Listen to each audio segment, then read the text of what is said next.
Hello guys, and welcome to this video today, and I will show with you how to fix Windows security potentially in Unwanted app found on Windows 10 or 11. Guys, follow this video and let's get started. First guys, go ahead on setting.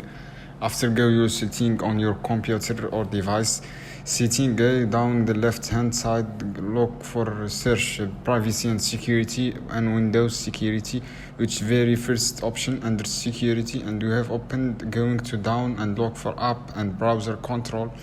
After go to browser and control, open new window from here. Look at reputations based protection.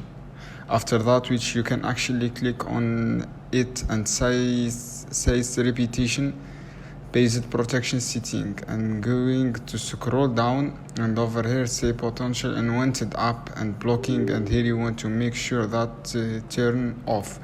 And I hope guys this video helpful. See you on all videos soon.